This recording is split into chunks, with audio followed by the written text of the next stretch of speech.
good. Okay, Brandon, first off, thanks for taking the time today. Yeah, my pleasure. I know you've got a busy schedule. Nah. And congratulations on the baby, number 4. Thanks. So today, I'm with international journeyman Brandon Knight. I would have to say you're the most extreme journeyman out of all the pitchers here in the KBO. Let me just go through it quickly. Drafted and signed with Texas in '95, debuted with the Yankees in '01, played with the team until '02. Then on to Japan, signed with the Pirates, went on to the Atlantic League, the Mets, the Olympics in Beijing, where you faced Korea. Did you pitch against Rio there? No, Junbong, who is now the closer for LG. He was the guy who started that game.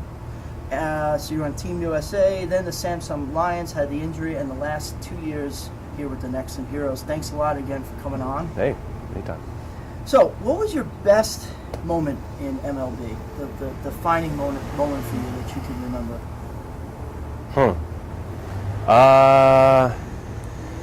Personally, as far as playing, I guess it was my debut. That was just kind of a pretty fun thing.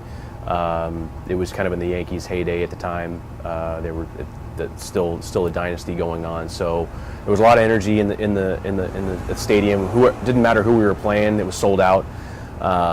So that game was against Baltimore, and so just have 55,000 people there, and realizing that it was my debut and kind of getting behind me and supporting me there. That was pretty cool. And then in the same year, collectively, probably the thing that sticks out the most is playing the first game back at Yankee Stadium after September 11th. That was probably the thing that sticks out the most for me. Just being on the field, they had us line up on all the way down the line with the whether it be FDNY or NYPD or the Port Authority, that kind of thing, just next to each other. That was pretty intense. That wasn't the game the president came out. That was the World Series, right? Yeah, it was World Series. Yeah. Were you on the roster? No, okay. Not for the World Series. No. Were you able to go? No, I was actually at home for that, so watching the whole deal that way. All right, so let's get fast forward to this season. You're off to a good start, 5-2, 3.38 ERA. One stat that jumps out at me is only 1 home run in 72 innings. How is that happening? Well, just the style of pitcher that I am. I'm a sinker guy, and trying to keep the ball down. It usually lends itself to not giving up too many home runs. It's kind of funny that you say that. I had actually mentioned I didn't want to jinx it. I was talking to Andy Van Hecken about the fact that I hadn't given up a home run, but I didn't say I hadn't given up a home run. It kind of got around the whole subject, but he kind of knew what I was talking about. Of course, the next game I give up a home run. So it's just like what's interesting about it is throughout my career I've made a living on giving up home runs. Didn't matter if you were a big home run guy or some little guy or whatever. I gave up home runs. A lot of times I was up in the zone, threw a lot of four-seam fastballs, and give up a lot of home runs. But over the last couple years, now throwing the sinker a lot more, that's gone down a lot. How about your team? You guys are in second place, 32-19-1, playing .627 ball. You have some pop on this team, .417 slugging percentage, and you guys lead the league with 48 home runs. SK in seventh place, surprisingly, has 43. Can you talk about the pop on the team? Well, I mean, it's the two guys that stand out that you just knew were going to come in and hit some home runs, Byung Ho and Jung Ho. They've already shown that they have that ability. Obviously, with Byung Ho being the MVP last year, and I think leading the league in home runs, and Jung Ho has been hitting home runs basically his career up to this point. I guess the big surprise, Iseo, our DH, we got him from Doosan last year. He started off the season, I think the first week, I think he hit 6 or 7 home runs, and I think now he has 13. That's been a big, big contributor there. They're just, overall, we have some guys who can drive the ball, and then 2 or 3 guys who really have some serious pop. I'm impressed constantly about how much legit pop these guys have. I mean, it's one thing to hit home runs in this league. It's another thing to hit home runs on a regular basis and know that if they were playing in the States in the ballparks in the States, those would be home runs too. And Jung Ho, Byung Ho, and Lee Seung-yeol, they've hit some really legit home runs. They have legit power to all fields. Last year, you guys got off to a hot start, but missed the playoffs. What's different about this year? I think a little bit older. There's been a few additions with Lee Seung-yeol doing his thing, providing some pop at a different spot. We picked up a couple relievers. We got him from NC. He used to be with us, kind of moved around, but he's been a really good stabilizing force for the bullpen. But I think overall it's just a maturity factor. We got a little taste of success last year, weren't able to keep it up, but those guys realized that, hey, we're pretty good here.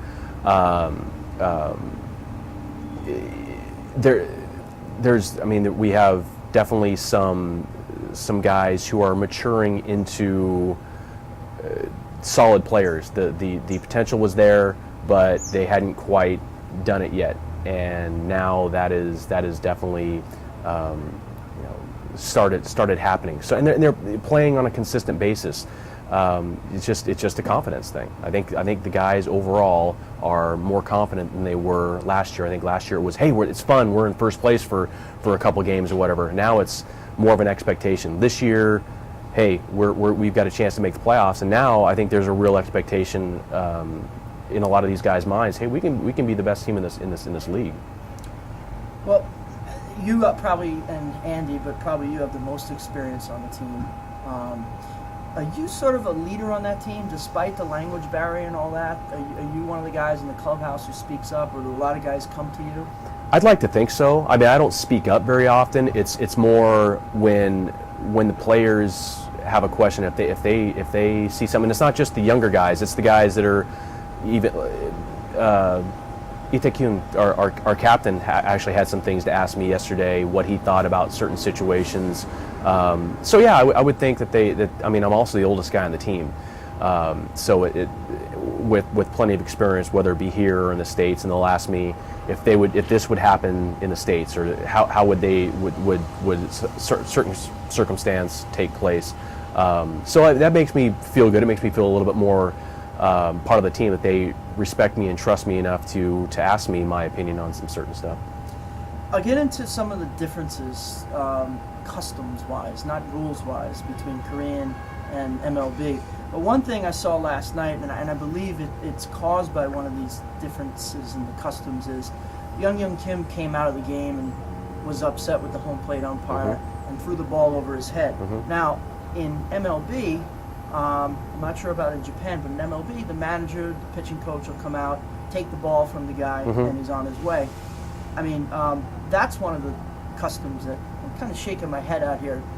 Normally here now, the pitching coach comes out with the ball, gives that ball to the new pitcher, and the exiting pitcher throws it over to first, but Young Kim decided to throw it over the home plate umpire's head. Could you comment on the Young Kim thing, and also this custom of two balls involved in a pitching change? Well, I mean, obviously he was frustrated. A little backstory there. That umpire, he is probably the tightest umpire in the league. I had a tough time with him. I think I was facing Kia, and there was plenty of pitches that I thought were strikes, and the catcher said they were strikes, and just not a call. So there is a definite. You could definitely get frustrated with him. I mean, it is hard. Now, there's certainly no place for what he did, for what BK did. He's invested in the game. He was frustrated with how it turned out, because he made some good pitches, and they weren't called strikes, and it ended up getting him in trouble. So it's frustrating there, but obviously there's no place for what he did, and in fact, I'm surprised that happened. But I think the emotion, the heat of the moment got the best of him there. As far as the custom, yeah, it's a little bit different. I'm not really sure why they do that. There's just a lot of the ways they make changes here, I think, are a little bit frustrating. But I don't think that's the first time I've ever seen that happen. First of all, that type of deal. But yeah, usually, yeah. I mean, sometimes you'll give the ball to the coach. Sometimes you throw it to I usually give it to the third baseman, just because he's right there. I'm coming off. Okay, there you go. But yeah, I mean, changes, the way that changes are made here are slow.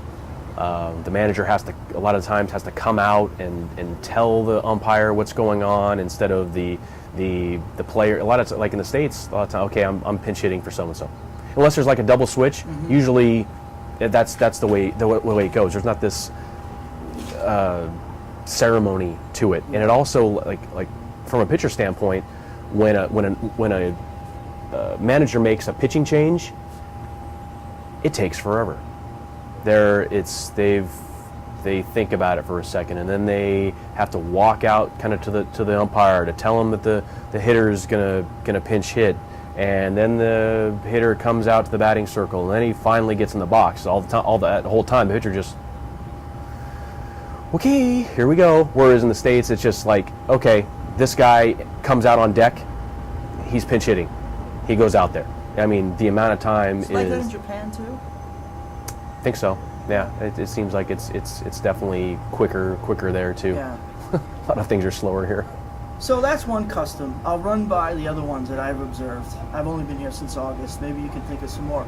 Okay, the first pitch. You know, in the States, somebody comes out, whoever, a celebrity, throws the pitch out. Everybody's, hey, great, takes a picture with the catcher, and he's off on his way, or she's off on her way.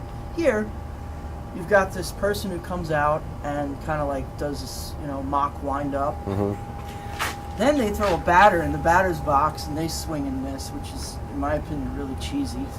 What do you think about that? I think, obviously, being a fairly new league, 30, a little over 30 years old, that kind of thing. And they do the same thing in Japan, by the way. They throw a batter in the batter's box? Yeah, okay. Yeah. Okay. So same thing, swing and miss, that whole deal. But I think part of it is just I assume that it probably started as just kind of an entertainment situation. Make it more fun for the fans, something ha-ha, hee-hee, whatever, and it's just continued to be like that. And so they're going to, I would assume they're going to continue to do it. Whereas when, obviously, baseball starting in the States, and who knows when the first pitch actually was, I think it was like a president, Eisenhower or something like that, was the first one to actually throw out the first pitch, and that became a tradition, but he threw it out from the stands. I think you're right. I don't know if was it Eisenhower? Yeah. Okay, so it's not, it was more of a, I almost want to say like a reverential type situation. It wasn't like a entertainment type deal. It wasn't now, it's become a lot more than that here. So whatever, it makes it kind of fun for the fans. For the players, it's like, okay, moving on, let's get the game going, but it is what it is, and you just have to accept it. My first year here, though, there were a couple times where it seemed to drag on for a while, and I'd already warmed up, and I'm just kind of, wow, let's go. and I really had a bad first inning. It kind of got in my head a little bit. It was like, gosh, I've been sitting out here forever. Wow. And it just kind of, it just, whatever, I don't remember exactly what it was, but it did take a long time. And so I now that I'm used to it, it's not a big deal. I just kind of do my thing, and I'm ready to go once they finally get off the field. The other thing I was surprised at is in between innings, you'll see pitchers throwing on the field. Yeah. It's a little bit dangerous. They usually stop, but maybe they, I don't know, lose track of what's going on. But anyhow, how do you feel about that? I just think it's kind of out of place. I don't like it. Yeah. It is dangerous. They also do it in Japan, but the reason that they do it is because you're only given 4 to 5 pitches to warm up once you go out there, which I think is I don't understand why. I think they feel like it's speeding up the game, but we get 2 minutes in between innings, and I would say 80 to 85% of the time, you go out there and you throw your pitches, and there's still like at least